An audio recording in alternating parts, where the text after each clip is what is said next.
Hello everyone, data structure के इस lecture में हम स्पार्स मैट्रिक्स डिस्कस करेंगे। तो what is sparse matrix?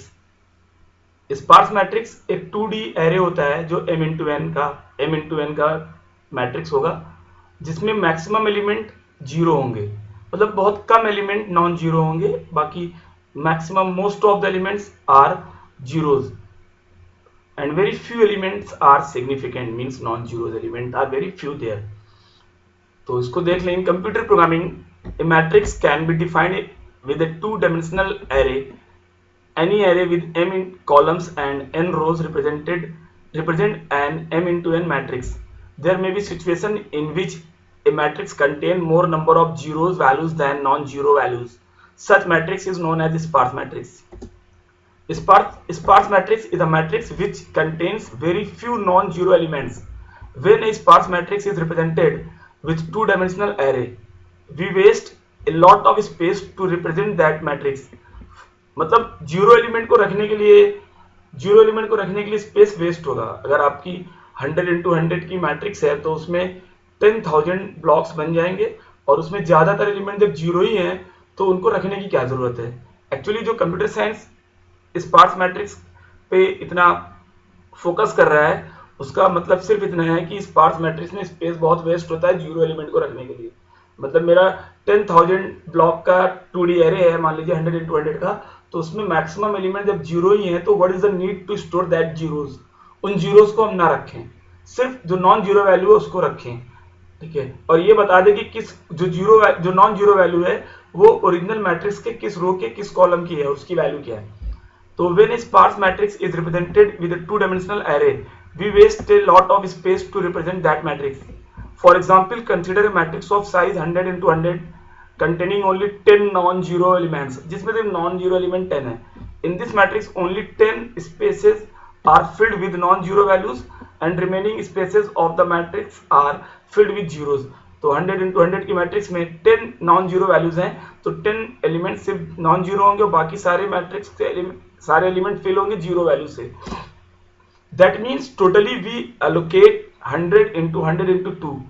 100 into 100 मतलब कि 100 रोज 100 कॉलम्स हैं और 2 बाइट ईच, मान लीजिए 2 बाइट का इंटीजर है तो 2, मतलब 100 into 100 की मैट्रिक्स में 10,000 एलिमेंट बनेंगे और 10,000 एलिमेंट में हर एक एलिमेंट अगर 2 बाइट का है तो 20,000 बनेगा। तो वही यहाँ पर बताया जा रहा है कि total, that means totally we allocate 100 into 100 into 2 is equal to 2000 bytes of space to store this integer matrix, and to access these 10 non-zero elements we have to make scanning for 10,000 times। मतलब अगर उसके 10 non zero element को print करना है या कुछ उस पर कुछ कैलकुलेशन करनी है तो मुझे पूरा लूप एक्सेस करने पड़ेगा, एक रो और एक कॉलम का लूप लगा के। मतलब एक for I is equal to zero से लेस देन रो तक, और for I is equal to J is equal to zero से लेस देन कॉलम तक।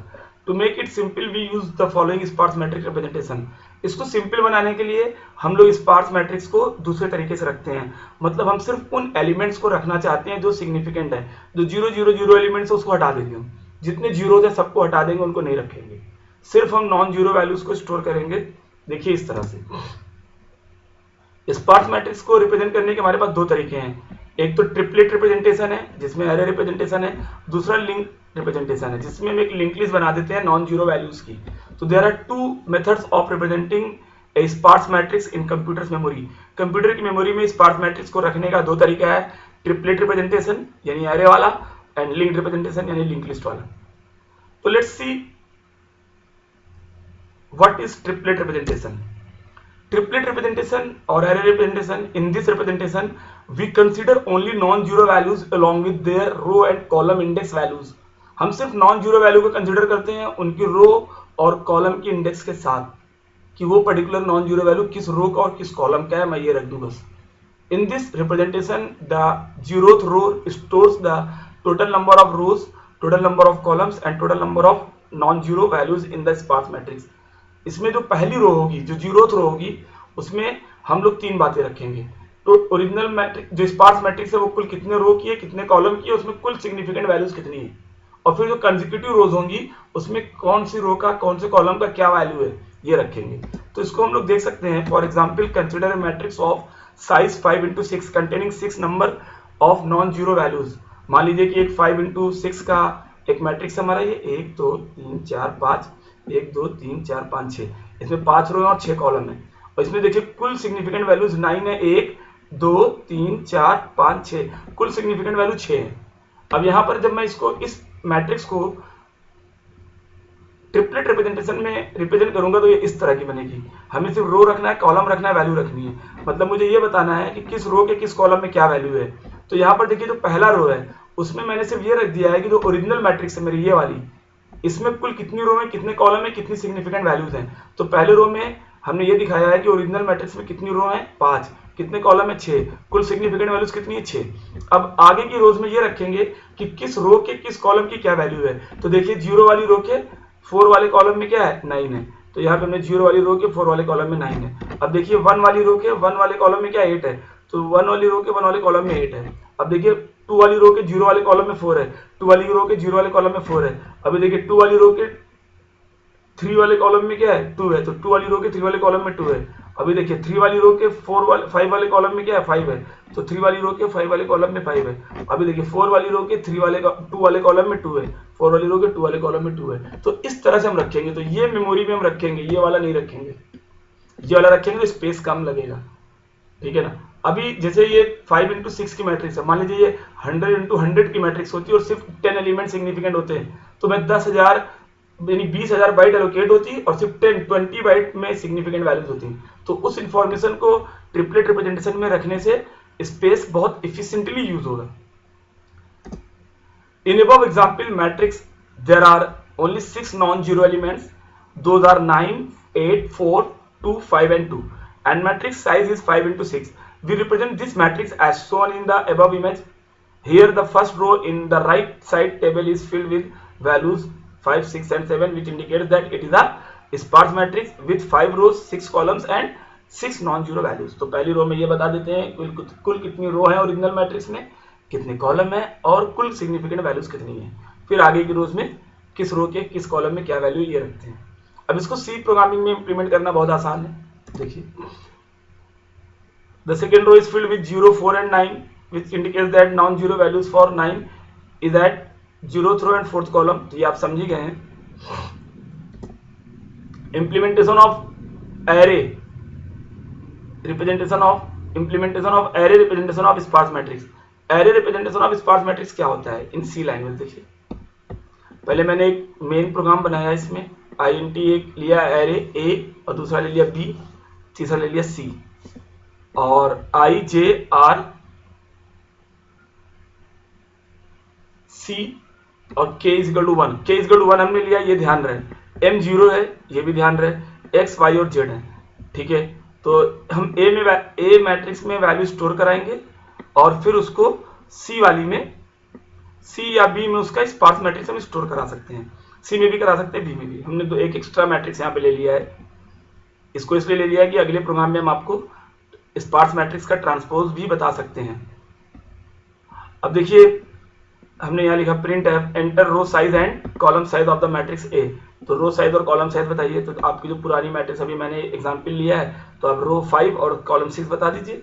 तो आप रो 5 और कॉलम 6 डाल देंगे तो आपके एरे का जो आपकी ओरिजिनल मैट्रिक्स है उसके रो और कॉलम पता चल जाएंगे। फिर आपसे जितनी रो जितने कॉलम है उतनी वैल्यू स्कैन करा ली जाएगी।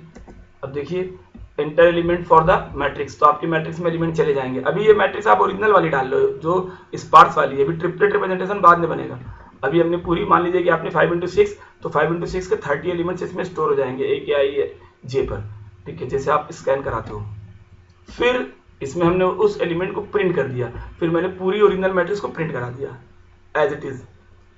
अब हम ओरिजिनल मैट्रिक्स से ट्रिपलेट रिप्रेजेंटेशन वाली मैट्रिक्स बनाएंगे। अब देखिए i = 0, i r i++, j = 0, j c j++। अब जिस a ऑफ i में 0 नहीं होगा उस a ऑफ i को हम b के k 0 पे i डालेंगे, k 1 पे j डालेंगे और b के k 2 पे a ऑफ i j डालेंगे। मतलब जैसे k पहले मेरा क्या है 1 है, तो 1 के 0 वाले में क्या आ जाएगा i, मतलब कि जो भी पहला इंडेक्स है सिग्निफिकेंट वैल्यू के रो का। फिर b के k के वन में के वन है हमारा, और वन वन वन में क्या जाएगा, जे की वैल्यू चली जाएगी उसके कॉलम की वैल्यू।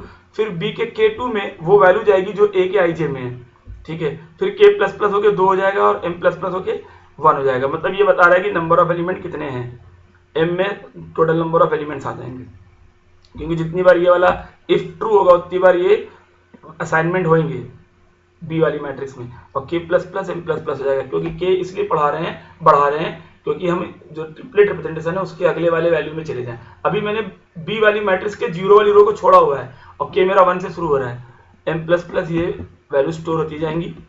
फिर देखिए बी के जीरो जीरो में आर डालेंगे, बी के 0 1 में सी डालेंगे, मतलब नंबर ऑफ रोज कितनी है, आर जहां तक पहुंचा होगा। बी के 0 1 में सी डालेंगे, नंबर ऑफ कॉलम हो जाएगा, और बी के 0 2 में एम डालेंगे, मतलब total number of non zero values कितनी है। फिर मैं बी वाली मैट्रिक्स को प्रिंट करा दूंगा कि बी मैट्रिक्स जो हमारी होगी वो ट्रिपलेट रिप्रेजेंटेशन में होगी। आप इस प्रोग्राम को टाइप करिए और रन करा के इसको देखिए। इस लेक्चर में इतना ही, थैंक यू।